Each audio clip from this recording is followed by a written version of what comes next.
1,76 ಲಕ್ಷ ರೂಪಾಯಿಗಳ ವೆಚ್ಚದ ಅಭಿವೃದ್ಧಿ ಕಾಮಗಾರಿಗಳಿಗೆ ಶಾಸಕ ಕುಡಚಿ ಮಹೇಂದ್ರ ತಮ್ಮಣ್ಣವರ ಚಾಲನೆ. ಬೆಳಗಾವಿ ಜಿಲ್ಲೆಯ ಕುಡಚಿ ಮತಕ್ಷೇತ್ರದ ಶಾಸಕರಾದ ಮಹೇಂದ್ರ ತಮ್ಮಣ್ಣವರ ಅವರು ಅಳಗವಾಡಿ ಗ್ರಾಮದಲ್ಲಿ 2,18 ಲಕ್ಷ ರೂಪಾಯಿಗಳ ವೆಚ್ಚದಲ್ಲಿ ಹಳ್ಳದ ಸೇತುವೆಗೆ ಬ್ಯಾರೇಜ್ ನಿರ್ಮಾಣ ಕಾಮಗಾರಿಗೆ ಚಾಲನೆ ನೀಡಿದರು.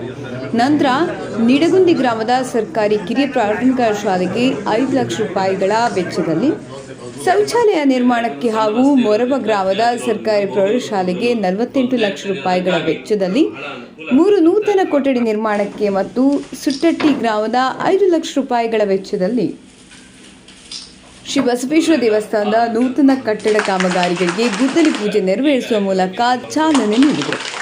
ಈ ಸಂದರ್ಭದಲ್ಲಿ ಕಾಂಗ್ರೆಸ್ ಅಧ್ಯಕ್ಷ ಪ್ರದೀಪ್ ಹಾಲಗುಣಿ, ವರ್ಧಮಾನ್ ಶಿರಹಟ್ಟಿ, ಕಲ್ಮೇಶ ಕಾಂಬ್ಳೆ, ಅರುಣ್ ಟಕ್ಕಣ್ಣವರ, ರಾಮಚಂದ್ರ ಕಾಂಬ್ಳೆ, ರಾಮು ಹಿರೇಕೋಡಿ, ಮಾಯಪ್ಪ ಹಿರೇಕೋಡಿ, ಪಿಡಿಒ ಶೋಭಾ ಪೂಜೇರಿ, ಸುಲೇಮಾನ್ ಶೇಖ್, ಮಹಾವೀರ ಕರಿಗಾರ, ನಾರಾಯಣ್ ಕಾಂಬ್ಳೆ, ಪುಟ್ಟು ಗವಾಣಿ, ಮಹಾದೇವ ಮೇಕಲಿ, ಸಿದ್ದು ಗಡದಿ, ಅರುಣ್ ಪೂಜೇರಿ ಮತ್ತಿತರರು ಉಪಸ್ಥಿತರಿದ್ದರು.